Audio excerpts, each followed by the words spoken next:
On voulait vous parler des banques qui subissent une double ou une triple peine sur les marchés depuis maintenant quelques jours. Secteur bancaire qui est vraiment l'une des grandes victimes, évidemment, aujourd'hui encore. 10 à 15% de baisse pour les principales valeurs cotées à la Bourse de Paris.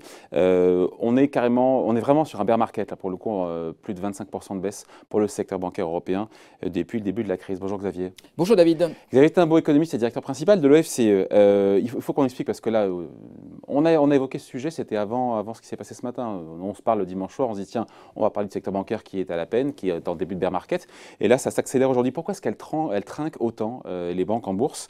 Parce qu'il y a plein de choses. Il y a les taux d'intérêt, il y a le fait que leurs clients, les entreprises, vont être en difficulté. Enfin voilà, il y a plein. Tout ça va impacter. C'est ça qui fait peur aux investisseurs. C'est l'impact que tout ça aura sur les comptes des banques.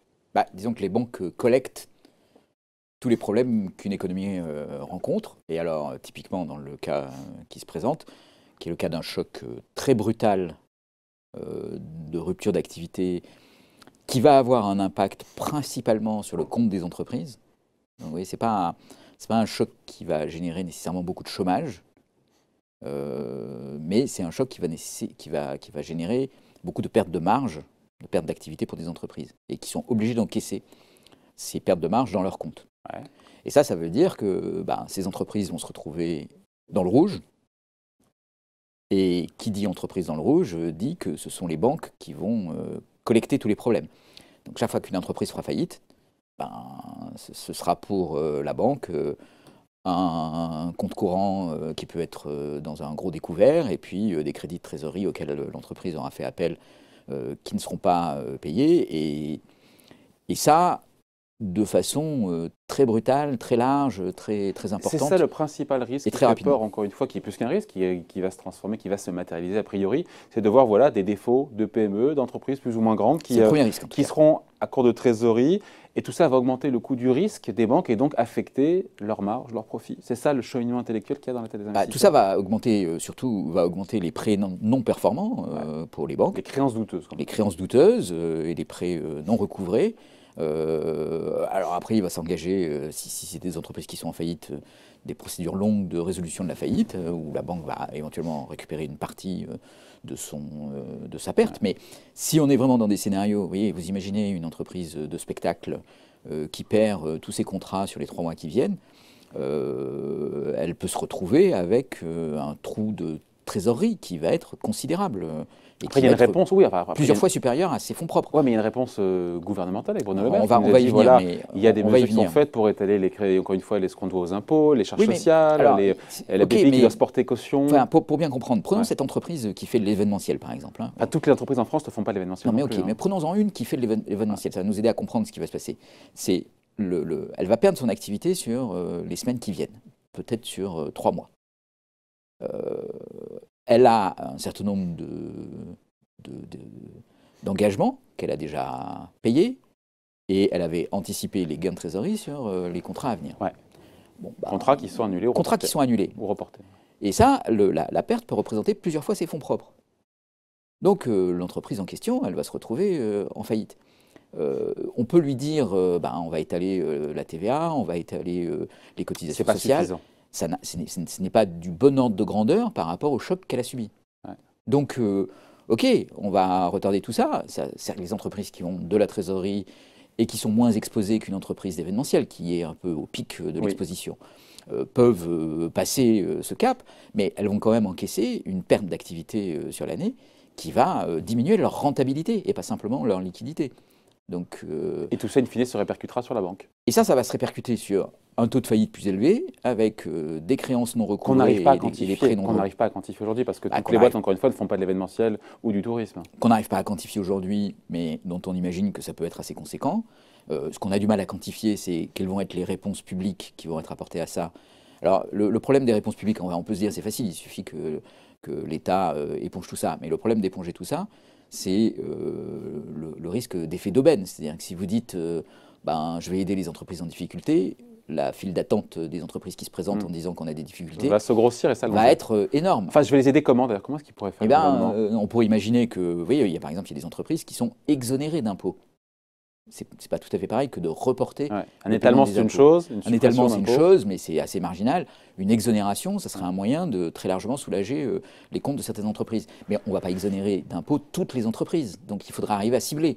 Cibler, c'est difficile parce qu'il faut identifier qui est concerné. On peut dire on va faire l'événementiel, mais dans l'événementiel, il y a peut-être des entreprises qui sont moins concernées que d'autres. Et puis, il y a peut-être des entreprises qui sont très concernées dans l'événementiel, mais dans d'autres secteurs aussi.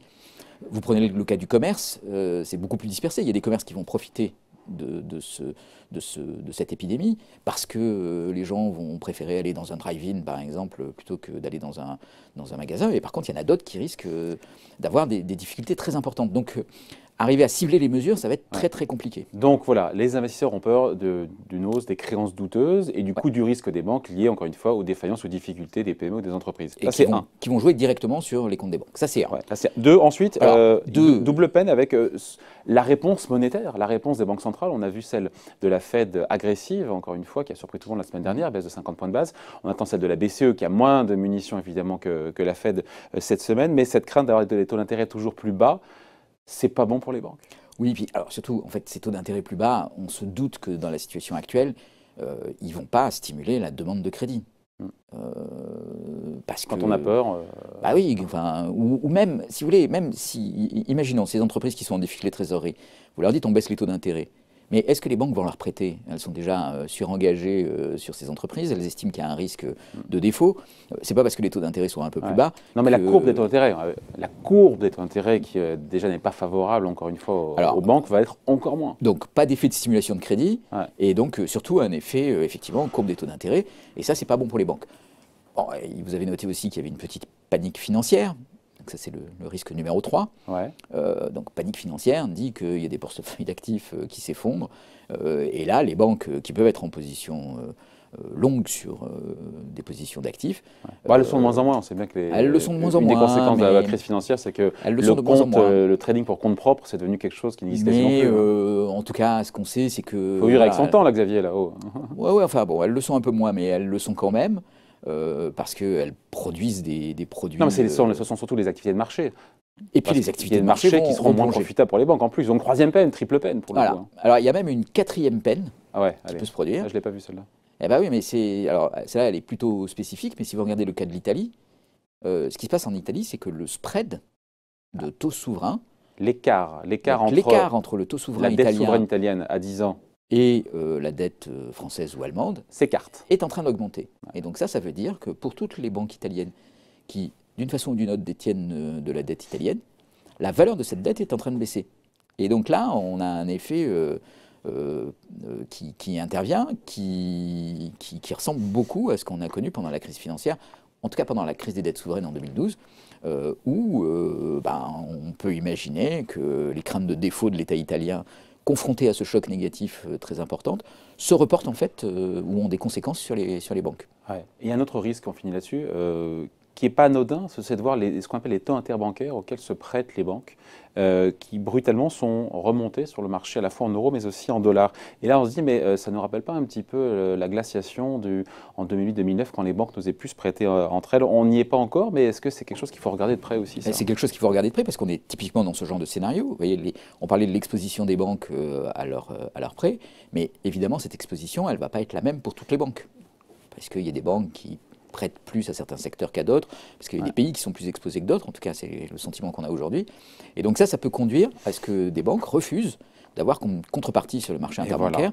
Et là, ça nous rappelle ce qui s'est passé il y a plus de 10 ans, et on se dit que les banques centrales ne laisseront pas faire. Alors ça, pour le coup, les banques centrales aujourd'hui sont particulièrement équipées, et là, tous les instruments sont sortis et prêts à fonctionner, et donc les banques en besoin de liquidité peuvent faire appel aux facilités de liquidité offertes par la Banque centrale, à des conditions qui sont aujourd'hui très intéressantes, sans limite, et avec un dispositif qui est extrêmement réactif de ce point de vue-là. Donc ça, c'est un élément à regarder.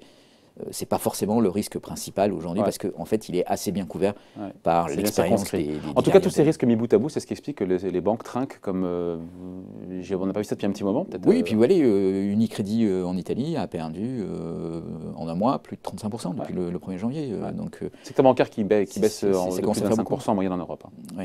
Et Et il y a un effet encore une fois, parce que les banques qui baissent, c'est pas bon, elles prêtent moins à l'activité, elles prêtent moins aux entreprises ou aux particuliers. Voilà, après, il y a une espèce de mécanique auto-entretenue Oui, alors aussi. cet effet auto-entretenu, il est quand même, enfin à mon avis, il ne faut pas le surjouer. Ouais.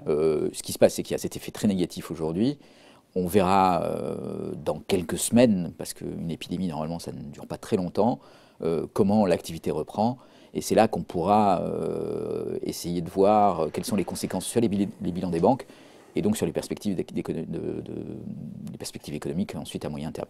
Mais là, je pense qu'on aura des instruments pour traiter cette dimension-là beaucoup plus adaptés que ceux qui sont face à cette crise très particulière et très brutale. Voilà, on voulait vous en parler encore une fois de cette double, triple, quadruple peine même pour les banques italiennes. Quintuple. Voilà, liée encore une fois au coronavirus. Merci beaucoup en tout cas. Xavier, explication signé Xavier Timbaud, économiste et directeur principal de l'OFCE. Merci Xavier. Merci David.